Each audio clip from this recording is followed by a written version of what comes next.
Well, the great thing about crafting is that if you can dream it, you can probably make it. And it holds true today in ciLiving's Creative Corner. Nikki Schwab with Michaels is back with a fun family project that even our kids will get to dig into. All right, so I'm so excited about today's craft. What are we talking today? We are going to make a fairy garden today. Fairy gardens seem so big and popular right now. What's the story behind it, do you think? I'm not sure what the story is behind it. It's probably just taking kids' imaginations and trying to make a craft out of it, I think. So. Yeah, but maybe with the whole Tinkerbell, I don't know. Yep. When all those movies were coming out. So you've got one already made. Did you make this one? Actually, one of my associates, Krista, made it for me. She was going to come on today, but she kind of bailed. But maybe next time. We miss you. I actually made one last summer with my kids because it was kind of, becoming popular last summer. So there's mine from last year. Although I'm really digging the fairies that you have brought in today to put in this fairy garden. So here, what was that, like the queen or the we top have fairy? We have the bigger ones at Michael's, but we have a little tube that all of these come into. Yeah, they all came in this little canister like that, and they all come together. Do you have other creatures or animals that would come with the fairy garden? We do. We have a bunch of safari animals that are a little bit bigger, and then we have a bunch more of these at Michael's as well. They're only $7.99, and kids love those things because you get so much for them. And if you get a coupon, hello. Okay, so how do we get started? You've got a little bowl here and then some styrofoam. So you pick out the container you want. We have a bunch of containers at Michael's right now, especially with the season coming up. What kind of container do you think would be best? I love the circle ones just because I'm weird like that. As you can see, Krista really liked the rectangle one. She was like, I want the rectangle, and I was like, all right, I'll find you one. So just whatever your taste is, I guess. So then we've got our bowl. We pick out the styrofoam that's going to fit into the bowl. I think she used two of them for hers. Flip it over that way. And I flip it over inside. That way we get a flat surface area. Cool. So that way we can put grass into.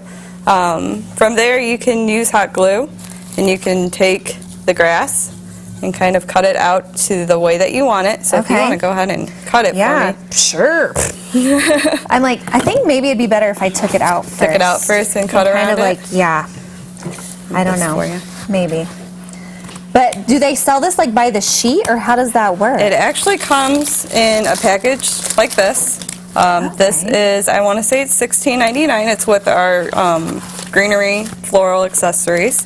And it's great to just put on the bottom, if you can tell in the fairy garden here that she made. I've got moss flying in the It is not clean at all. So an outside activity probably. Okay, so there we got that going. And then you can tuck it into your container so that way it looks nice and even for you. Okay. Okay, we'll show my grass right there. And then you've got lots of fun accessories to go on. We've got a little bench for them to sit on, a little wheelbarrow for all of their gardening that they're going to be doing. Oh, and a little angel I love the little angel. She's my favorite in the collection. So many fun things. Okay, so what are you going to do with that grass? So with the grass, kind of like what she did, you just kind of take your pliers and you can cut it however long or short that you want. So then, let me find a little chunk that I want. Okay. And then we've got blue crystals if we want to make a little pond or something. If you can see on her, she's got the bridge. And then she just kind of put the blue marbles underneath it to kind of make it look like water. That way you don't have to mess around with paint and stuff. Right. Oh, and I love the bird. Because that really makes it, like unique. The life, size compared, like little fairies are so small. So then you can just stick it in there to just kind of give it a little bit of dimension. So I love this idea. Oh my word. Fairy gardens, they can get a little pricey if you want to add a lot of stuff to it. So I think it's also good to look around your house, see what you can add into it. All right. Well, we're going to keep getting crafty here because we've got lots of fun here with our little fairies, but I know we need to check in with Matt, but it's Nikki Schwab with Michaels, where creativity happens, and we'll share this on ciLiving.tv. Let's check in with Matt. Yeah, keep working. That looks like you're